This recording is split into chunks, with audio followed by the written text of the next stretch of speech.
Salutations. Mon message s'adresse surtout aux gens à tous les gens qui ont très peur de la Chine et du modèle économique qui s'en vient. Ils ont peur que ce soit transmis partout dans les autres pays et dans notre propre pays ou province. Ce que je veux dire là-dessus, c'est que nous devons prendre en ligne de compte que c'est pas ça peut être une astuce en boycottant les produits chinois. Je salue d'ailleurs les dirigeants chinois s'ils m'écoutent. Et ce que je veux dire, c'est qu'on aurait encore plus intérêt à boycotter les produits américains qui font la guerre dans le monde entier et qui contrôlent le monde que de faire encore la guerre économique aux Chinois. Donc, c'est deux grandes puissances économiques et guerrières. Ce que je pense surtout, c'est que le peuple chinois a besoin d'être libéré par des structures qui sont propres à l'emploi pour faciliter davantage leur emploi. Et j'avais une bonne phrase qui m'est venue à l'esprit pour ça. Nous devons vivre pour notre travail et non pas travailler pour vivre. Non pas vivre de notre travail. C'est pas un lapsus. Nous devons vivre de notre travail et non travailler pour vivre.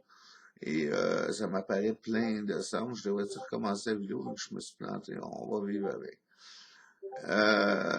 Donc, c'est ça. Par le biais de Hong Kong, ça pourrait être une bonne voie d'accès pour la Chine, pour aider ces gens-là à mettre des structures en place, car ils ont besoin d'aide. C'est pas en les boycottant, en les évitant qu'on va régler les problèmes du monde. On règle les problèmes du monde en les confrontant. Et la partie qui a le plus de besoin d'être confrontée au niveau du travail, ce serait la Chine moderne par leur attitude envers le travail esclavagiste. Nous autres aussi, on s'en vient là, mais nous devons les aider à se battre plutôt que les combattre comme tels. Donc, nous sommes tous similaires entre nations, nous sommes des peuples, des individus dans le peuple qui veulent vivre, puis gagner leur vie en travaillant pour vivre. Et donc, nous devons voir les choses et nous devons faire attention, les grosses sociétés, le grand discours classique, c'est ils vont tous nous remplacer par des robots. S'ils nous remplacent tous par des robots, il y aura plus d'argent pour acheter leurs bebelles. Donc, ils n'ont pas intérêt à tous nous remplacer par des robots. Ils vont le faire, mais seulement dans les secteurs privilégiés qui sont capables de le faire pour ça. Donc, nous allons devoir pallier à tout ça par des stratagèmes intellectuels pour renouveler des façons de travailler pour créer de l'emploi. Et ça va être faisable, c'est faisable. C'est juste de pas tomber dans un vieux pattern de travail, de pétrole, de guéguerre, toutes ces choses-là. On est capable de s'orienter psychologiquement et sociologiquement aussi vers des travaux qui seront nobles pour les êtres humains de travailler sans esclavagisme. Ce que je voulais dire, c'est que le nouveau travail que l'on doit apporter, on doit le faire dans un contexte de modernisme et de syndicat aussi.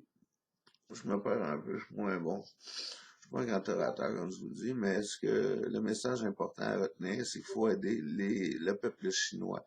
Non pas à faire des insurrections comme telles, mais à ce qu'il y ait des notions de travail plus dégagées et qui se battent comme tout le monde pour avoir des meilleures structures de travail, pour pas tomber dans le piège de l'esclavagisme que les 1% nous dirigent constamment en nous lançant des miettes, en nous disant qu'on n'est pas heureux avec des miettes.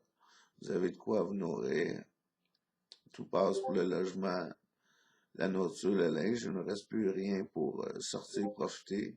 En tout cas, je viens d'une classe pauvre, c'est comme ça que je le vois. Moi, je suis pas un bon orateur. J'aurais dû faire ma meilleure. C'était un message important pour dire que nous ne devons pas combattre la Chine, mais nous devons nous battre pour libérer le peuple chinois. Non pas du communisme, parce que c'est un communisme, c'est même plus du communisme. Ouais, c'est une notion de communisme, mais la façon de procéder, c'est du capitalisme moderne.